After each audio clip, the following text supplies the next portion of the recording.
ധാരാളം ക്രിസ്ത്യാനികളുടെ സ്കൂളുകളിൽ വിദ്യാർത്ഥികൾ തലമറച്ചു പോകുന്നുണ്ട്. തൊപ്പി ധരിച്ചു പോകുന്ന ആൺകുട്ടികളുണ്ട്. അതിനൊന്നും സഭയുടെ ഭാഗത്തുനിന്നോ ചർച്ചിന്റെ ഭാഗത്തുനിന്നോ എതിർപ്പുള്ളതായി നാം കണ്ടിട്ടില്ല. എവിടെയെങ്കിലും അപൂർവമായി ഉണ്ടാകാം. ഞങ്ങളുടെ സ്ഥാപനങ്ങളിലെല്ലാം ക്രിസ്ത്യൻ വിദ്യാർത്ഥികൾ പഠിക്കുന്നുണ്ട്, ഹിന്ദുക്കൾ പഠിക്കുന്നുണ്ട്.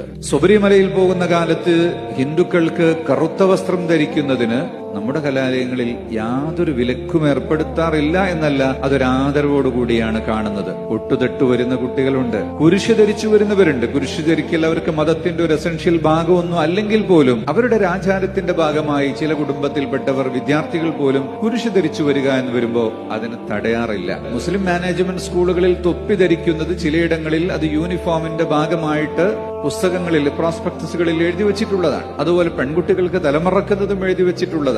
എന്നാൽ അതേ സ്കൂളിൽ വരുന്ന അമുസ്ലിം വിദ്യാർത്ഥികളെ തൊപ്പി വയ്ക്കാനോ വിദ്യാർത്ഥിനികളെ തലമറക്കാനോ നിർബന്ധിക്കാറില്ല എന്ന് മാത്രമല്ല, ചെറിയൊരു പ്രേരണ പോലും അവർക്ക് നൽകാറില്ല. കാരണം അതവരുടെ മതത്തിന്റെയോ ആചാരത്തിന്റെയോ സ്വാതന്ത്ര്യമാണ്, അതവർ പാലിച്ചുകൊള്ളട്ടെ എന്ന് തന്നെയാണ് വെക്കുന്നത്. അങ്ങനെയാണ് വെക്കേണ്ടതും. ക്രിസ്ത്യാനികളും ഒട്ടുമിക്ക സ്ഥലങ്ങളിലും അങ്ങനെ തന്നെയാണെന്നാണ് ഞാൻ മനസ്സിലാക്കുന്നത്. അതുകൊണ്ട് ഇതൊരു മതത്തിന്റെ പ്രശ്നമാക്കിയെടുത്ത് വർഗീയമായി വൽക്കരിച്ച് രാഷ്ട്രീയമായ മുതലെടുപ്പുകൾക്ക് ആരോ ശ്രമിക്കുന്നുണ്ടോ എന്ന് തിരിച്ചറിയാനുള്ള വിവേകമാണ് നമുക്കുണ്ടാകേണ്ടത്.